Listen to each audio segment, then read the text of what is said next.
Des invités qui ont vécu de très près la maladie. Donc nous avons Victor qui est un ancien patient dans le service et qui était étudiant en STAPS actuellement.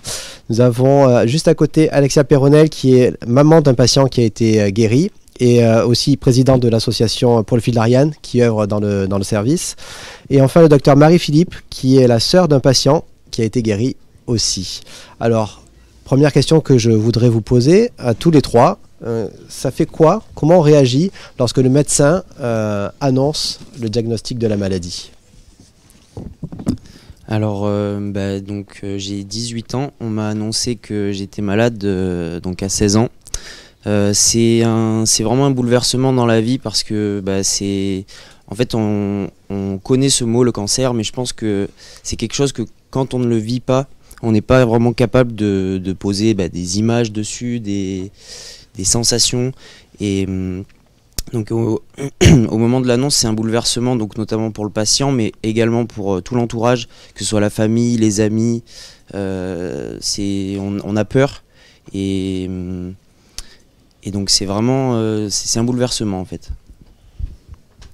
Donc je rejoins Victor et je trouve ça très courageux que, en tant que jeune adulte, ils viennent témoigner.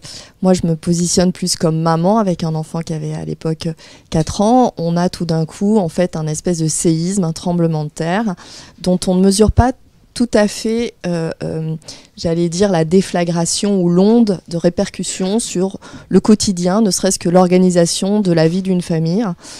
Et la première chose, le premier mot qui vient à l'esprit, c'est la peur. Et finalement, on a la chance de croiser des personnes extrêmement humaines dans le service avec des compétences très différentes, mais qui vont amortir en fait ce choc. Donc souvent, l'entourage autour va avoir très peur, mais très rapidement, il y a un traitement qui se met en place, une identification des meilleures stratégies, et puis aussi une espèce d'impression de cocooning, de beaucoup d'amour, en fait, finalement, de la part des soignants vers nous, parce qu'ils vont vivre une très longue histoire avec nous. Voilà. Donc, je suis là pour témoigner de ça. Donc bonjour, moi je suis la sœur du coup de mon petit frère qui a été pris en charge. Mettez bien le micro devant votre bouche, s'il vous plaît, merci. Qui a été pris en charge il y a plus de 10 ans, du coup, dans ce service fantastique. Et à l'époque, j'étais une très jeune étudiante en médecine. Et bien sûr, on ne voit pas du tout les choses de ce point de vue-là. Et l'annonce est forcément un choc énorme, une déflagration. Alors, je pense que très sincèrement, la personne la plus courageuse dans ma famille, ça a bien été mon petit frère, finalement, qui a encaissé tout ça. Et c'est vrai que pour la famille, tout s'effondre déjà parce que on ne comprend pas. Et puis c'est quand même sacrément intolérable d'entendre cancer et enfant dans la même phrase. Et voilà, bon, désolée, j'ai une petite émotion forcément qui revient, mais c'est forcément, dès le départ, presque incompréhensible. Et comme on l'a dit, je crois que, alors non seulement il y a des médecins fabuleux et très dévoués dans ce service, mais en plus de ça, il y a toute une équipe paramédicale, certes, mais qui vient et qui entoure et qui est là pour aider à l'annonce du diagnostic. Et ça peut être des personnes avec des fonctions très différentes. Moi, je sais que ma maman, c'est une aide-soignante qui est venue lui parler la nuit, qui a suivi l'annonce et qui l'a beaucoup aidé en parlant avec elle. Il faut souligner que tous les acteurs de ce service ont une place extrêmement importante dès l'annonce, quoi. Justement, c'était ma question, c'est comment vous avez été pris en charge, vous trois, à des places différentes, maman, sœur et patiente, du coup.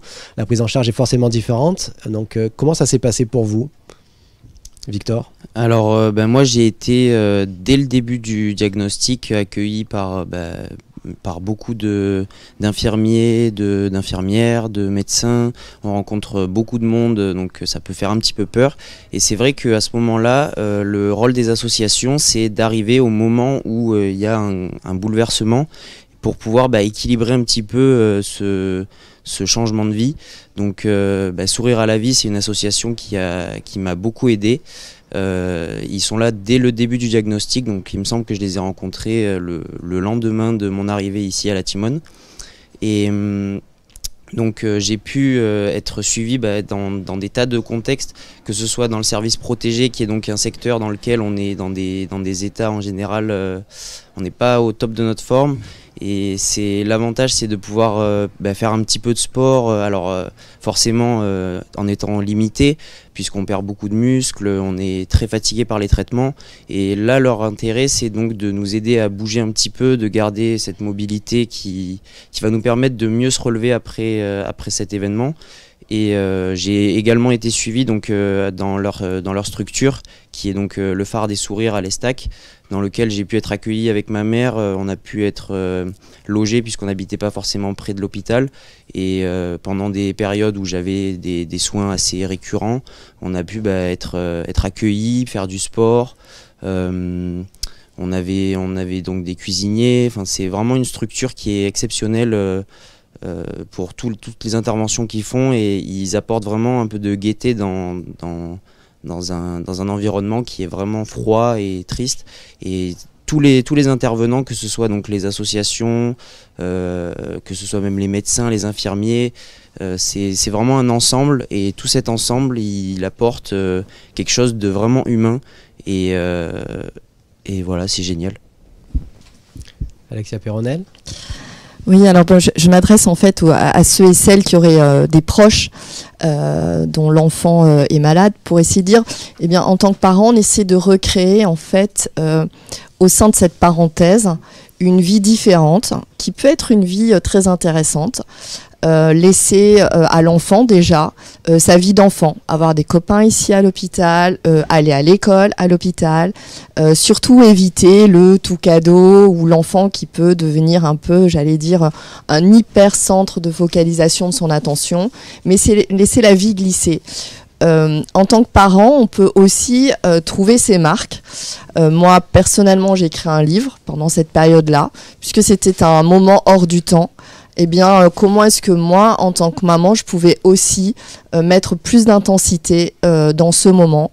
Et sinon, pour les proches, je donnerais un conseil, c'est ne pas hésiter à aller vers les parents, surtout à leur dire, bah tiens, on va prendre un apéro, on sort le soir, essayer de mettre un peu de vie pour que ce soit pas un temps où tout est arrêté. Voilà, je pense que c'est important, la force du mouvement dans une vie, un peu comme quand on part dans un refuge de montagne, on va se recréer des repères. Je crois qu'il faut arriver à se recréer des repères, alors avec l'équipe, parce qu'au départ, il y a beaucoup de monde et vous savez pas qui fait quoi, hein. C'est vrai, un interne, qu'est-ce que c'est? Est-ce que c'est un stagiaire, un étudiant, une JE, une éducatrice? Ah, mais elle fait quoi? L'école, pas l'école?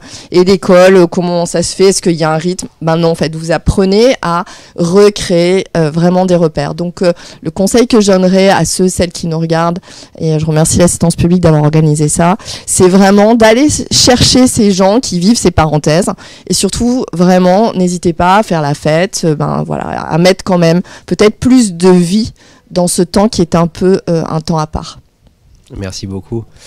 Marie-Philippe, vous, comment vous avez été prise en charge dans le service? Est-ce que vous avez été prise en charge dans le service? Parce que vous parliez de votre maman tout à l'heure, mais est-ce que vous aussi, vous avez été considérée en tant que sœur? Oui, au moment de l'annonce du diagnostic, moi je venais de partir en vacances. Et donc j'ai eu les informations progressives par téléphone. Donc évidemment, j'étais à deux doigts de prendre un billet de retour immédiatement. Mais dès que je suis revenue, on sent bien que on va être pris en charge, c'est-à-dire que au-delà, pour les gens qui n'habitent pas à Marseille, c'est pas forcément très simple non plus à organiser. Ma famille n'habite pas à Marseille, mais moi j'avais un appartement à côté, c'était une sorte d'antenne, mais il faut bien imaginer que tout est fait pour que pendant cette période qui va être très difficile, il y a quand même un accueil global, et je pense, on a parlé de l'école, mais c'est quand même très important aussi, en fait, la poursuite presque, on essaye de recréer la vie normale, et c'est tout de suite ce qu'on a senti.